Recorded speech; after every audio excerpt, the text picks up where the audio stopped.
Hello guys, আসসালামু আলাইকুম। তোমরা সব কেমন আছো? আশা করি ভালো আছো। আর আমিও আলহামদুলিল্লাহ খুব ভালো আছি। তো আজকে পবিত্র দিন ঈদুল আধা। ঈদুল আজহা বলা হয় মুসলমানদের একটি গুরুত্বপূর্ণ ধর্মীয় উৎসব। এটি ত্যাগ ও আল্লাহর প্রতি অনুগতর স্মরণে পালন করা হয়। এই ঈদের পিছনে ঘটনা হলো প্রফেট ইব্রাহিম আল্লাহর আদেশ মানতে নিজের প্রিয় জিনিস ত্যাগ করতে প্রস্তুত হয়েছিলেন।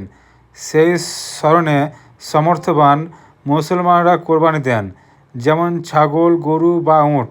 বকরিদে সাধারণত ঈদের নামাজ আদায় করা হয়, কোরবানি দেওয়া হয়, আত্মীয় স্বজন ও গরিবদের মধ্যে মাংস বন্টন করা হয়, সবাই মিলে আনন্দ ভাগাভাগি করা হয়। এই আনা শহীদ বাবার মাজার শরীফে দূর দূর থেকে লোক আসে, এখানে দেখতে আসে। খুব সুন্দর জায়গা, খুব দেখার মতো জায়গা, ধারণা করতে পারা যাবে না। আমরা চলে এসেছি নলহাটি হজরত আনা শহীদ বাবার মাজার শরীফে ঈদগাহাতে। এখানে নামাজ আদায় করতে এসেছি। তো এখানে আশপাশের নলহাটি প্রতিবেশীর সব মানুষই আসে, এখানে ঈদগাহাতে আসে, নিয়ে নামাজ পড়ে। নামাজের সময় হয়নি, নামাজের সময় হয়ে গেলে আমি অবশ্যই নামাজ পড়তে যাব। ততক্ষণ আমি ব্লগ ভিডিও বানাচ্ছি। আমার ভাগ্নি এবং ভাইপো পাহাড়ের উপরে এসছে, ঘুরতে এসছে এখানে। তো এখানে আমার ভাই এবং আমি দুজন মিলে এখানে আছি। আশপাশে অনেক মানুষ আছে। এটা হচ্ছে আমার ভাই আর এটা হচ্ছে আমি। বছরে দুবার ঈদ হয় আর দুবার ঈদের নামাজ পড়তে এসেছি।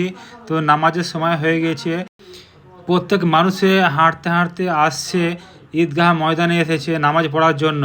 তো দেখুন ঈদগাহ ময়দানে কত লোকের ভিড় হয়েছে। এখানে সবাই মানুষ এখানে নামাজ আদায় করবে। তো এখানে আমি প্রস্তুত আছি। তো খুব সুন্দর লাগছে আমাদের হজরত আনা শহীদ বাবার মাজার শরীফে ঈদগাহ ময়দানে অনেক অনেক অনেক মানুষের ভিড় হয়েছে। তো এটা আমার ভাইয়ের বন্ধু। তো এখানে আমরা তিনজন একসঙ্গে ভিডিও করলাম। তো কেমন হয়েছে ভিডিওটা?